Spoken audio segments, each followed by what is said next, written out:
قبل أسبوع تقريبا حينما نشرنا على أن طائرة شنقريحة قد عادت من السعودية، اتضح على أن شنقريحة لم يعد إلى حظيرة الجزائر، بل بقي في السعودية ينتظر منذ ذلك الحين أن يستقبله محمد بن سلمان ولي العهد ديال المملكة العربية السعودية. الأمر الذي لم يتم في صفعة دبلوماسية توجه لنظام حظيرة الجزائر مرة أخرى من طرف المملكة العربية السعودية، إذ رفض محمد بن سلمان استقبال شنقريحة أو إعطاء شنقريحة أي استقبال خاص، ونحن نعلم على أن شنقريحة كان يريد طلب الوساطة مع الإمارات، وراكم عارفين كذلك على أن نظام حظيرة الجزائر داخل في أزمة دبلوماسية مع الإمارات، والآن زاد من عمق الأزمة الدبلوماسية اللي عنده مع المملكة العربية السعودية بسبب رفض شنقريحة أداء العمرة اللي كانت مهداة إليه من طرف وزارة الدفاع السعودية، الأمر الذي أثار سخط السعوديين. كيف لشخص يقول على أنه قادم من دولة مسلمة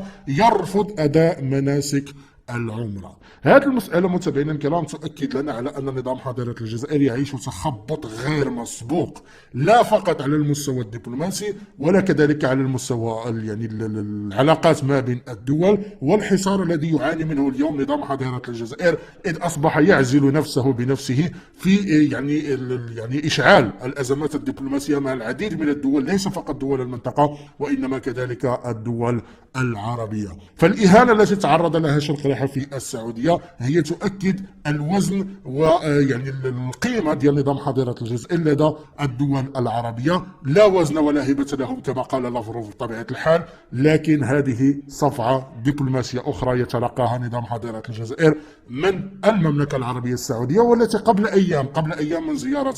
شنقريحة كان هناك بلاغ للديوان الملكي في السعودية يقول ويؤكد على جميع المؤسسات في المملكة العربية السعودية على أنها تحترم خريطة المغرب كاملة، وعلى أنها ما تخصمش خريطة المغرب وما تستخدمش كذلك ما يسمى بمصطلح الصحراء الغربية. ثم كذلك جاءت بعدها الزيارة ديال شنقريحة، وطبيعة الحال ظل ينتظر من محمد بن سلمان على أنه يستقبله أو يقوم بإعطائه استقبال خاص ولا يقوم ب